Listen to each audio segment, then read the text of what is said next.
Hello and welcome to Martini's Eco and Country Bites.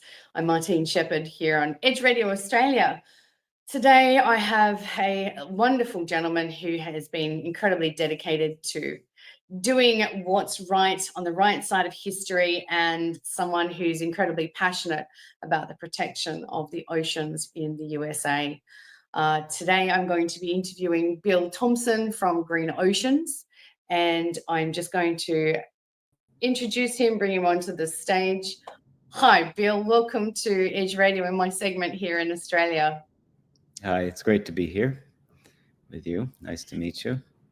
Yes, you too. I've heard wonderful things about the work that you've been doing with Green Oceans, and I'd really love to give some insight for you to give us some insight. But from what I understand, you're one of the co-founders with Lisa Knight. Is that correct? Of Yes, Green Oceans. correct. Beautiful. Yeah, Yeah. we founded Green Oceans in January of 2023. So we've been at it for a little over 2 years and have an amazing group of people assembled helping us. And so it seems that Green Oceans, and you're in Rhode Island in the USA, so you have a massive offshore wind area there that you guys are collaborating with a lot of different groups to stop the onslaught. Obviously, you have a number of turbines already installed. I think the last count was maybe around 26, 28. Is that correct, or is there more? Unfortunately, there are a lot more.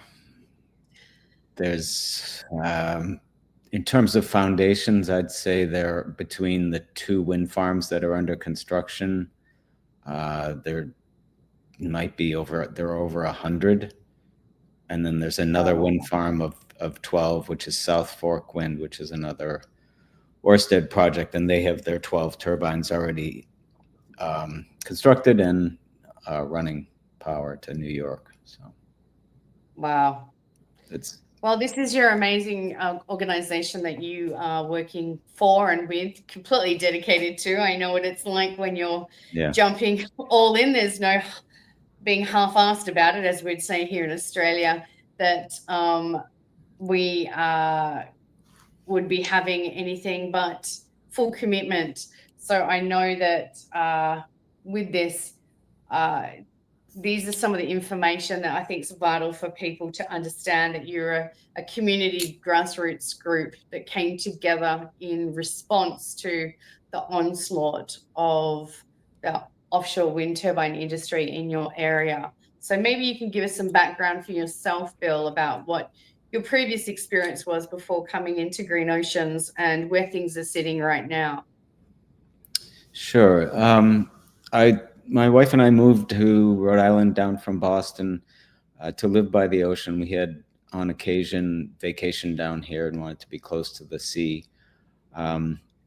Renovated a house right on the ocean, and I got involved with the Harbor Commission, the town's Harbor Commission, because I wanted to be a little more involved with the local community, and given that it was a more intimate atmosphere than in Boston. So we had been, with the Harbor Commission, we had been dealing with some aquaculture issues and mooring issues and stuff like that. And a friend of mine told me that there was this woman in the next town who had put together a PowerPoint presentation about offshore wind. And I knew very little about offshore wind at that point, but I was curious, and she and I arranged a meeting, and I was totally sold on the idea of fighting this thing. And my initial reaction, without really knowing much about wind generation and all of that, was just, how could you possibly consider installing 1,000 turbines in this pristine coastal water area? So, I mean, it was just a visceral thing. Like, are you serious? We're going to do this at this day and age with how much we've destroyed on the planet? And you and I, and so many, I mean, the numbers are growing daily because people are starting to now see that the propaganda, how it's clean, it's free, it's good for the environment, is absolute gobshite. Yeah. So we know that the propaganda machine is really falling apart, that the pushback worldwide and coming together and uniting with all of these groups worldwide. Here in Australia, I know we have a very strong community that we all communicate to each other and keep each other in the loop about what's going on in all of our various areas and support each other through all of those tough times. But you said it so poignantly. Why on earth is it that they're putting in this dystopian, and the word is dystopian, it's industrializing of beautiful, pristine oceans, not only habitat destruction, but the impact on economy and the long-term impact on biodiversity because of that habitat destruction is now an overarching agenda. And this is where I always come back to. It's like when you have a foreign agenda that is overarching what would be good for a local or national state community, then we have real problems because it doesn't take into consideration any of those issues about what is of importance for preservation and protection. It falls under this agenda that we're sitting here having to save the whole planet for the sake of this climate change, which I am not against the fact that I know that there is climate change. There always has been, always will be. So the thing is that destroying pristine habitat and destroying biodiversity is the underpinning evidence and science that shows us once you cause habitat destruction, you are causing massive disruption in entire ecosystems. It's not rocket science. This is well known. No, it seems pretty basic. It makes no sense to destroy nature to try to save it, as the saying goes. And I think the more I've learned about climate change and about offshore wind and renewable energy, they started with the climate alarmism, and they kept pumping that, and then on comes renewable energy, so they could sell that as people were freaking out about climate change. You say, well, okay, here's the solution to climate change is offshore wind, onshore wind, clear cutting forests for solar farms. And but I think the trick or the beauty from the developer's point of view and the politician's point of view with offshore wind is that for the most part, people can't see the turbines and they can't see what's beneath the surface and the destruction that occurs with the running the cables, doing all of the I'm blanking on what the term is for cutting the cable corridors. So dredging. So they're going to be cutting through a dredging process. Yeah. The jet plowing for all the inter-array cables and then the cables that go to shore. People can't see that, and also a minority of people are actually out on the water, so they don't know how it's being affected. And they, if you're on the water, you can't see what's beneath. You don't know how many fish are there or what's in the benthic habitat and what the diversity is.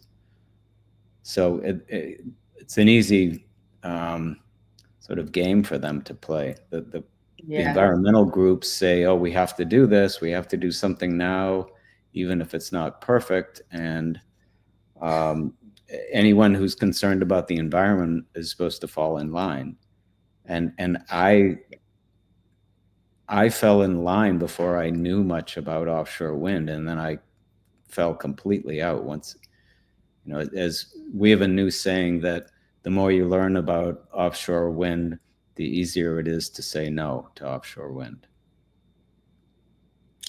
And so in that, where we're talking about the kind of like benthic plain and habitat that you're looking at,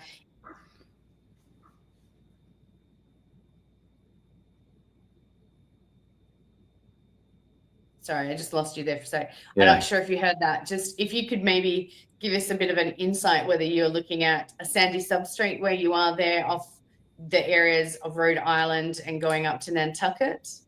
Is it sandy substrate, or do you have sandstone as well? No, it's both. It's soft and hard substrate that's down there. The glacier basically created a lot of these formations, geological formations. And the area that we're specifically concerned with is called Cox's Ledge, which is it's a terminal glacial moraine. So that means the glacier progressed down to this point, it stopped, and then as it receded, it left all of these huge erratics, the huge boulders, and there are sea mountains, there are ravines, there's all kinds of it's a very complex benthic habitat, which of course supports all kinds of different species. And so in this one area, Cox's Ledge, it's a vital fishing grounds for Rhode Island and local Massachusetts fishermen, as well as it hosts multiple whale species. It's a spawning ground for cod. So it's the last place that you should put a development. And that's what when we started out, we recognized this, and we were just aghast that this was being allowed. And I think that what you've said there about the complexity of that habitat, when you come in to cause irreparable damage to that, you are altering the substrate in a way that those species will never return. And that's what they fail to see as bureaucrats and people that make these decisions off models and just, off data sets. They don't have that comprehension of applicability, where fishermen are the experts in that area, and marine researchers and people who live in that area understand that. Yeah. And in our case, like Ørsted and the other developers came in, and when they're preparing the lease area to start construction, they're allowed to move all of the boulders. So they're basically rearranging a glacial formation. So I had a fisherman call me up a couple of months ago saying, he was a charter boat captain. He said, I just brought my clients out to my favorite spot where I know I can guarantee they're going to get fish. And the boulders are all gone. They had completely rearranged the benthic habitat.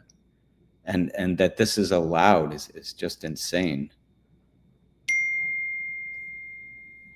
What I don't comprehend here is, I'm going to go through some of the incredible images that you've forwarded to me, because this is the reality. And I keep saying to people, until you start to see the reality of the level of industrialization of these beautiful, pristine areas that we love, ours is a tourist mecca. And it's not just for our own state, but all of Australia and international visitors. We have people that flock to this area because of its absolutely pristine beaches and oceans. We have a complex coral reef system that is predominantly lineal limestone coral reefs that run parallel to the coastline. We have vital seagrass habitats, and then we have the most rare and endangered, as well as endemic coral reef and sponges in Western Australia, if not the world, because we're the only western seaboard that has a tropical current that flows down from the equatorial regions towards the polar regions. So this is where it's really disturbing to see that we would put all this at risk for a failing energy system that's so incredibly expensive. It only works maybe 2 days of the week to give us and provide us with any kind of energy supply, which is not baseload energy, which means that we will be falling into energy deficits. So I'm going to pull up some images here, and maybe you can take us through this, because this is the reality. There's an image here. I think I'm just going to see if I can find it. Okay, this is a great one to start off. Right. So that's in a nearby city called New Bedford. It's in Massachusetts, and that's the staging ground for Vineyard Wind. And what you're seeing there are the two different, at least maybe three different foundations and towers that they apply to the foundation that gets pile driven into the seabed. And then you can kind of see some of the blades on the left side there. Yes. Which are more or less 350 feet. Wow. 100 meters And long. this is only part of the tower. This is only the part of the tower that sits on the base, the footings. Right. And then there's more that sits on top, right? So then we have different compartments here and the size of them. You can see. Yeah, I mean, that's the nacelle that goes on top of the tower. And it obviously houses the 3 blades. You can see where the blades connect, where it says GE. And the scale of these things, it doesn't, that photo doesn't really capture how huge they are. They're like apartment buildings that go on top of these things. And then that's the foundation that's been pile driven into the seabed, and it gets pile driven in maybe 100 to 200 feet into the seabed, which obviously makes a massive acoustic disruption. Oh, yeah. When I spoke to Keith, and I'm hoping that at some point I might be able to do an interview with Robert Rand, who is the gentleman that took all that really vital information about just the acoustic and interruption from just the survey vessels alone, and the process in that, and how much they already know that it's exceeded well beyond the threshold of most marine animals to tolerate, actually keeping their hearing. So here we got oh wow, that's just so ugly. So I'm just going to back up back to Robert Rand, the acoustician. I went to, he's an amazing guy. He's super knowledgeable. He's been doing this for 30, 40 years, I think. But I went to a lecture of his, and he played for the audience a recording of the pile driving, and he played it at, I don't know, half the volume, and it was intolerable. Like, he played it for 2 or 3 minutes, and it was just like you were starting to lose your mind. So you can imagine what it sounds like underwater, and to the fish and the marine mammals that rely on sound for navigation, and it's staggering. And the fact that the government agencies say, well, there's no proof that it's going to harm them permanently or drive them to strandings. And and so this is where there seems to be data that NOAA has completely disregarded. I know that Robert has, I listened to an interview that he did with Lisa. Is it Linnell? Lisa Linnell, yeah.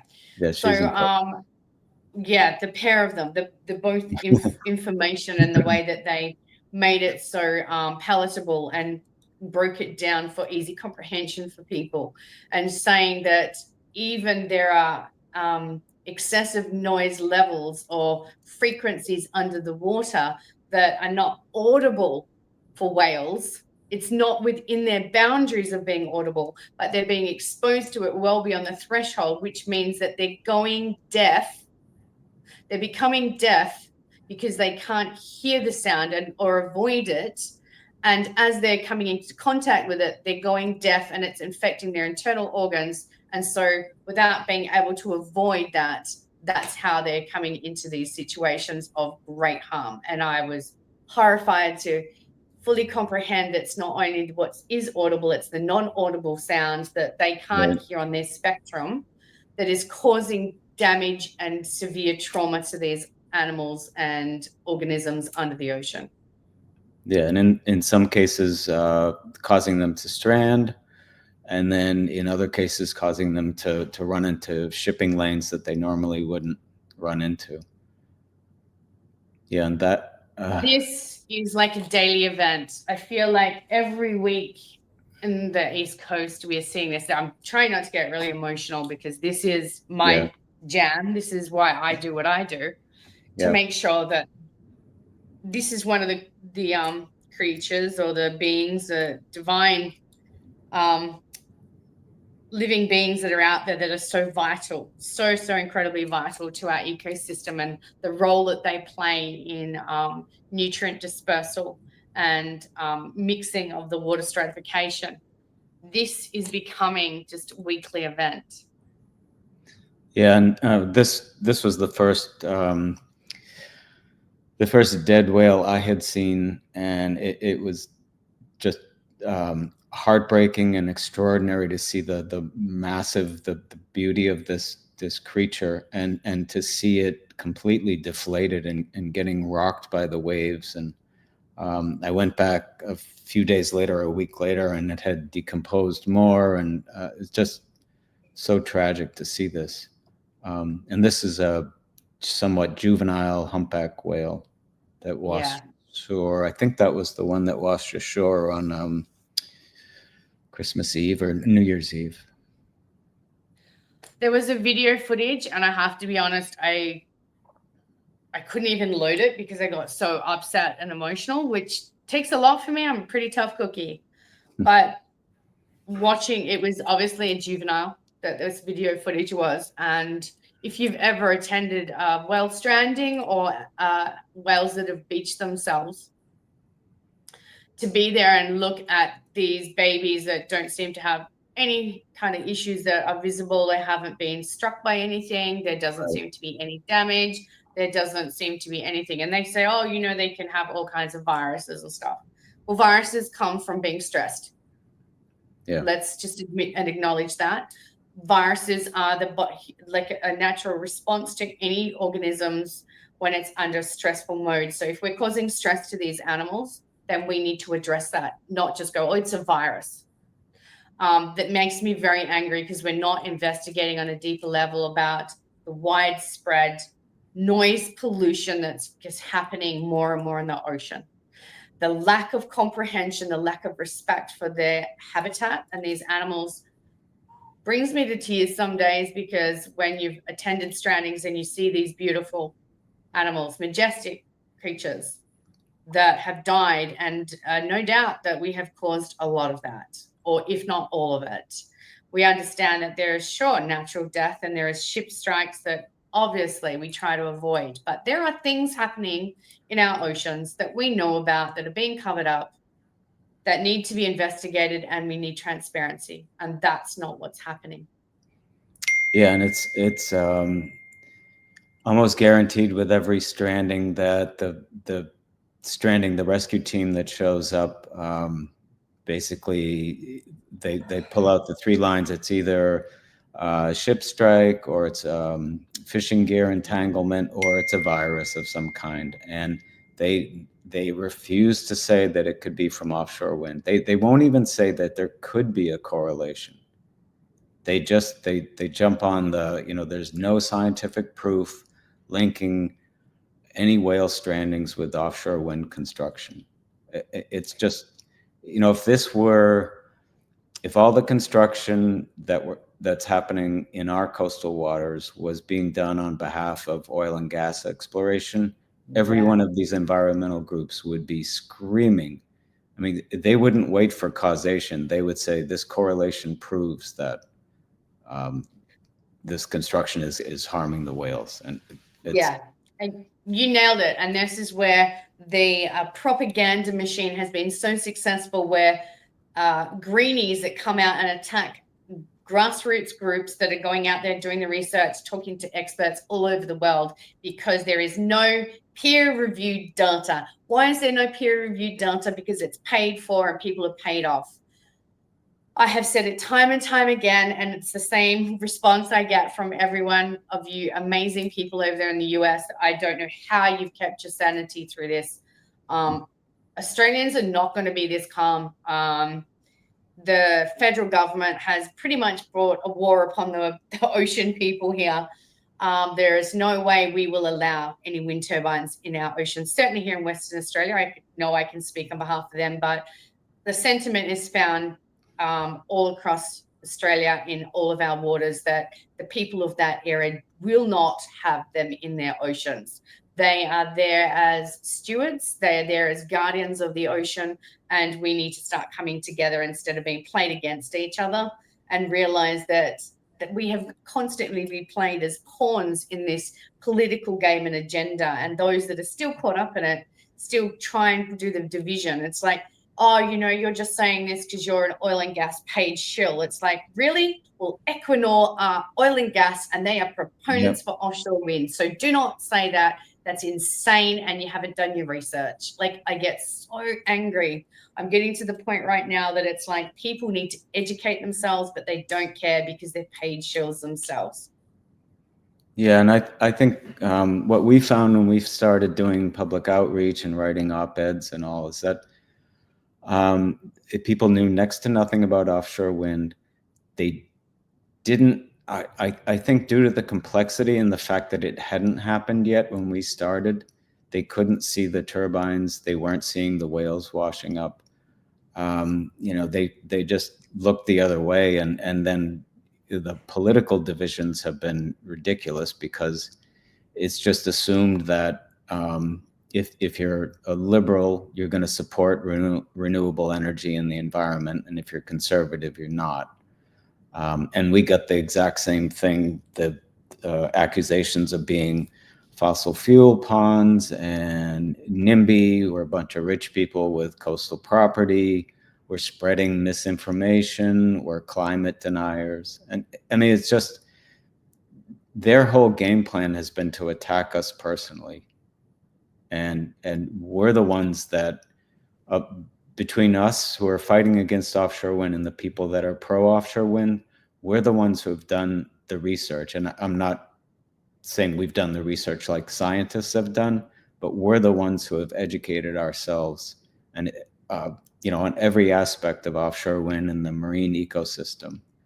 And the more you look into it, the more you're just appalled that they're doing this, and the fact that the environmental groups are just going along when damn well that the scientists working for these groups, they must be pulling their hair out at night, or not sleeping at night and pulling their hair out. I don't know how people who can sit silent. And so I have this conversation with people that I know, and I said, if you're banking on the change of government changing the agenda, you've lost sight of where this is really at, because anyone that's signing up for net zero, which is what it is in here, which is about the Paris Accord Agreement, that's what they've signed us up for. Trump, amen, hallelujah. We don't have a Trump here. We want Trump. We want Doge here, trust me, because what's going on in our nation here is utterly criminal. The government has taken it upon itself to be an authority above everything, including violations of international whale treaties, the violations against our own EPBC Act of 1999 that protects endangered species and habitat protection. That's all out the window. They don't care about that anymore. And as far as I see it, these are criminal acts. If someone else in the private sector, like myself or a farmer or someone else, wanted to go in and bulldoze areas, it's like, oh no, there's like rare and endangered flora there. You can't do that. We're going to prosecute you. We're going to take you to the high court. We're going to do all of it. It's like, are you kidding? But you are going to allow foreign corporations to put in infrastructure that will cause irreparable damage and destruction to the point that it will change our culture, change the landscape or the benthic plane, and the whole ecosystem forever. Once whales leave this area, because they won't come back if they do survive the pile driving, because this is a birthing and nursery zone here. Yeah. In our zone, oh my gosh, it is one of the biggest nursery areas. But I've watched whales being born myself from the beach. So there we go. So I'm so grateful for so many people getting their drones out there now and capturing births of the southern right whale, which is the same as your northern. You are critically endangered. Yeah. We have endangered southern right whales, but the thing is that they're counting on, oh, they've recovered, the population's fine. It's like, really? Have you accounted for the aging population? What's going to be the decline in the next 5 to 10 years naturally from natural deaths? And then the increase in shipping and maintenance vessels for this diabolical industry. And then you have everything else that will happen before construction, during construction, which is where the deaths happen. That alone will cause massive death, because a deaf whale is a dead whale. Right. And people fail to comprehend that. And the intensive survey activity that leads up to the construction is also highly destructive because of the sound. And I've going back to Rob Brand, I've heard those recordings also, and it's unbearable, just like the pile driving, of a different nature, but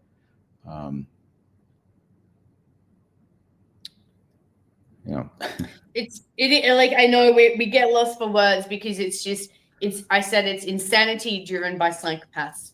But more than anything, what we find is that people that have, we call ourselves thalassophiles. You're obviously a thalassophile, and that's someone who is has a deep passion and love for the ocean and a need to protect it. So that is what the definition of thalassophile is. So when we come together, regardless of what our background is culturally, what the color of our skin is, this is where we need to unite as people in our local areas, in our nations, and worldwide, which is why I am so committed to interviewing and giving a platform for the truth to be revealed more so. I'd like to share a video footage here, and perhaps then you can explain what this was. And when you shared it with me, I was very touched because this is an issue that we've been hit hard by in Australia. We had a yes vote, and that yes vote was about more division between what you would call European, but we're a very multicultural country here. So if you're not Indigenous, there was trying to be a divide between the Indigenous people and everyone else in Australia, which was all about a money and land grab, and it was all about manipulation of that group of people. Australia woke up to that and realized that this was a very, very bad decision.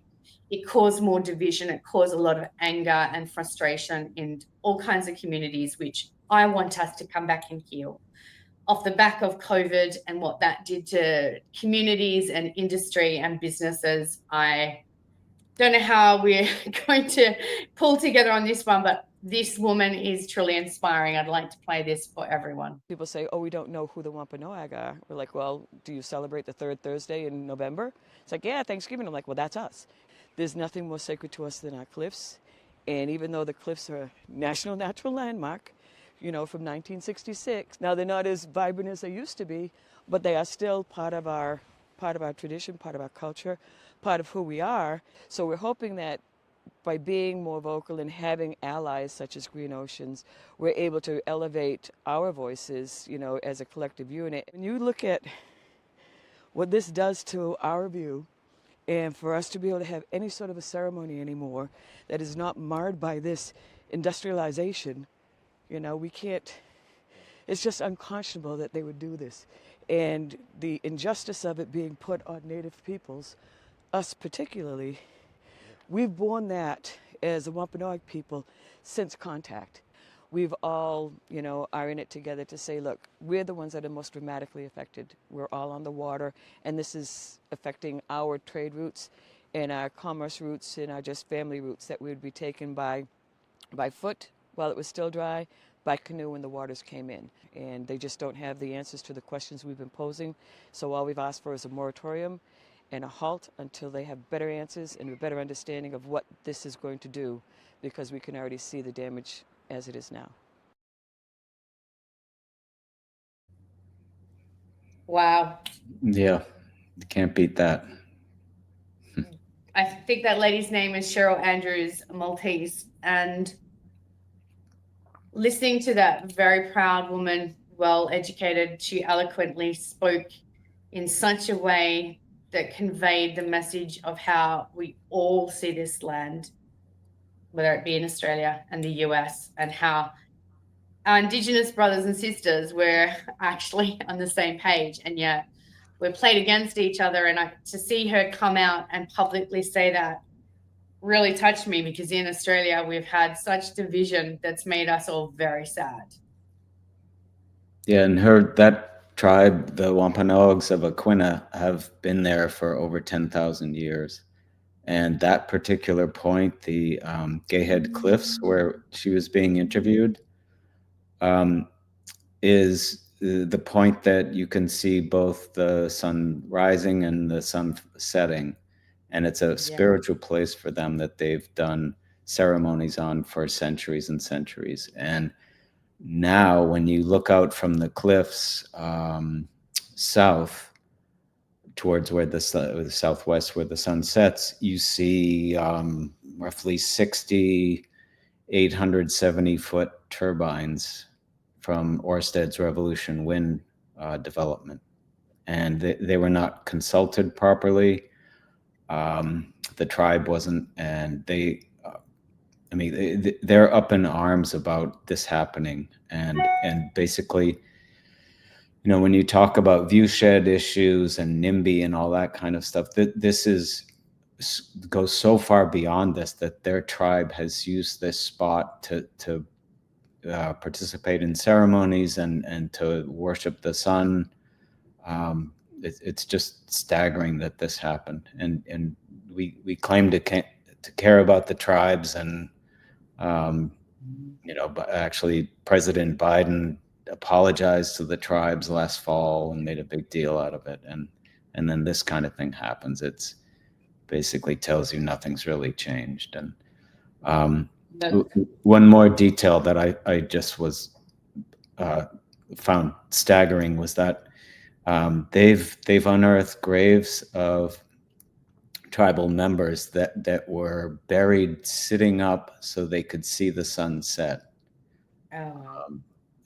So it's just, it cuts so deep that this is happening. I was so moved. And when we did that interview, when the chairwoman did the interview, it was the week of Thanksgiving, and they are the tribe that actually helped the pilgrims and were responsible for the pilgrims' survival in that first horrible winter. So the irony of all this is just unbelievable. So. Wow, that's truly, it's soul destroying, really, when we see these virtue signaling and just like throwaway gestures. Yeah. Biden apologized to them and saying sorry, and yet when you look at the fact that it only came to my attention in the last week that the Biden administration allowed all these proponents to put in offshore wind turbines without even a decommissioning plan or budget. Yeah. That would never happen with oil and gas. Oh, wow. That says it all, because there is absolutely no accountability to an industry where you're allowing them to do whatever they like. They can walk away at any point and have zero accountability to community. That basically, when you realize that the decommissioning, I had already written to Congressman Jeff Van Drew asking about the decommissioning plan and what is this moving forward with the Trump administration, and that he's brought the inquiry into Congress about NOAA and the cover-up of all the damage. But the thing is that how can you move forward when you know that is entirely on the people of the USA, that you're going to have to pay for that? So you paid for the installation through grants and subsidies, and now you're going to have to pay for decommissioning because it's against the Trump administration's agenda, because you pulled out of net zero, the Paris Accord. So I'm sitting here going, it's going to cut both ways. Well, with the decommissioning, what they did was they delayed the requirement for decommissioning by 15 years. So, basically the developers convinced them that this is okay because nothing's going to happen, and we're using, the latest equipment, and, we really can't afford to put up a decommissioning bond until we've generated enough income from the power generation. So, it just, you can't make this stuff up. It's a total money grab, and that's what's fueled all of this. And then under the guise of this is going to save the planet from climate change. So, do you want me to say what that is? Okay, we're back. Yeah. Wow. I just looked at the time we had to pause. It was 40:40, and I had just shown these images of blade failure and debris that was found, obviously, in the area near you, where this decommissioning and this plan that nothing's going to go wrong. Maybe we can take it from there again, Bill. Yeah, so this is a bucket of blade debris from the Vineyard Wind blade failure that occurred on July 13th that I know Mary talked at length about it, but we went through a period all summer and into the fall where this stuff was washing up on beaches from Nantucket all the way down to Montauk, New York, Long Island. And I even heard there was some anecdotal stories that they believe that some of this debris was even being found up on the Canadian coastline. Yeah, I heard that too. I'm not sure that was confirmed, but it certainly does, though, start to put into question, especially for you in the US, not so much here in Australia because we're just a big island, but debris that we're causing. Now, we have very strict laws in Australia about that, and you have the same there, but it seems that they're all being thrown out the window yet again, that causing debris. Oh. I just showed this, which is a bubble net around the pile driving. Maybe you can give a bit of an insight to this and how ineffective it is. Yeah, so it's a double bubble curtain that they install around the area where they're going to pile drive the foundation, and it's supposed to block most of the noise, but it does a very poor job of that, and I don't think it is able to block the low frequency noise. So it's basically, it looks like they're doing something to mitigate the sound, but it's really not that effective. And these, I don't remember how long that ship is, but I think it's something like 600 feet long. The scale of all these things is just mind-boggling. And I've been out in a boat in the midst of the installed turbines, and as you're approaching the turbine, you think you're 100 feet away when you're actually still 300 feet away because of the size of these things. They're 40 feet wide, the diameter of the foundations. So the scale, it really screws you up, and you're still approaching them, and you think you're about to hit them, but they're actually quite a ways off. Yeah, I might be incorrect, but I'm pretty sure I saw one of the vessels that's working on this, and its name is Leviathan. Is that correct? Do you know if that's true? It sounds right. That sounds like something they would name a large ship.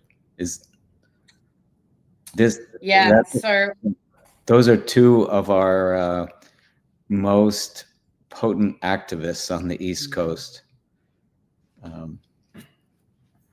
Holding signs. Well, I can't say enough that I respect them, and I'm so grateful for them for doing what they're doing, because without being there and showing the wider public the issues that they're dealing with and pushing back directly at the proponents and saying you're not welcome in our oceans and our community does not give consent. In Australia, it's called social license. There is no social license for these offshore wind industries. And although the government thinks that social license is irrelevant, what they don't understand is that people are going to vote with their conscience on this one. So we have a state and a federal election incoming. So we will be sending a very strong message to both wings of the bird, same bird. We call it a uniparty. Unfortunately, you have, like I said, the Trump administration, which is very different to what we have here in Australia. Like I said, there's big call outs to Trump to come in and do a big smackdown on what's going on here in Australia and send us the Doge to do an investigation into the levels of corruption and mismanagement of money. It's all starting to come out, and it's rotten to its core. Yeah. This industry represents how rotten to the core it is, because it's such a dystopian, such a disconnected way to think that this is clean, green, and good for the environment. Yeah, the good guys are the bad guys are masked as the good guys, and we're considered the bad guys. Everything's upside down. Politically, this has just been a mess because of, if you're it's been really difficult in Rhode Island and Massachusetts because they're primarily Democrat states. All of our politicians, like I think roughly 80% of our politicians in Rhode Island are liberal. So we've had, and regardless of whether I'm liberal or conservative, we've had a really hard time getting any traction with the political class here in Rhode Island, and therefore, when Trump got elected, everything changed overnight, especially when he signed the executive orders as he had promised to stop offshore wind on day one. So we're still suffering from a bit of delayed whiplash here, because we've, in the 2 years that we've been fighting this, we had zero help from the politicians. Unlike in some of the, like down in New Jersey with Van Drew and Smith, they've had more support from their congressmen, but we couldn't get a thing. We still haven't met one Democrat in the state of Rhode Island that has the spine to stand up against offshore wind. So we've had promises from what's called so it would be the Republican side, it's equivalent, but it's not really the same, because we certainly don't have the juxtaposition or polarity of policies. It's just same, just applied with a slightly different agenda, because both are signing us up for net zero and the same garbage that we've had. So the Liberals here have said that they're going to stop the offshore wind in Australia. Unfortunately, they want to keep us up to net zero, which means that the massive impact on our economy and the fact that the overarching agenda will be net zero climate hysteria, and that they'll be moving forward with solar arrays, massive wind turbine on land, whether they get rid of them all in the ocean. I have questions about that, because if you're signing up for the same agenda that's brought this legislation and policies into play and brought these foreign corporations into our waters, our campaign recently has been Vikings Go Home, which you guys can certainly connect with. We had a big breakthrough where a business, an economy paper that was national and international, quoted, they're using statements like Vikings Go Home. We're like, bravo, we've broken through the glass ceiling on that one, because we're talking about real grassroots movements where we're sending a really strong message. We don't care if you're actually Danish, Norwegian, or anything else. You come into our oceans and try and invade it as a foreign corporation and don't have the intention to looking after the community or this habitat, we will drive you out of our oceans. One way or another, we will do it. And it sounds like you will. And we had a tougher battle here. I mean, we're still in the middle of it, but as I said, New Jersey had an easier time of it because they seemed to be able to coalesce around the opposition, and they had some political help. But we're still struggling, but we've gained a lot of ground. And then with what Trump is doing and what we hope the new Department of the Interior and the NOAA head and Department of Justice, if they decide to not defend against our lawsuits, the landscape could change dramatically for us. I pray that is very fast and there is justice done very soon for you, because the sooner that this is all put to bed and this industry is stopped and actually dissolved worldwide, so that we don't have to keep having to engage on this level. Bill, thank you. It's been an absolute pleasure having you on our segment here at Edge Radio Australia. Thank you. We wish you all the best, and we will be in contact. You know that. I hope so, yes. No, it's been my pleasure. Thank you. Thank you. Have a great day. Bye.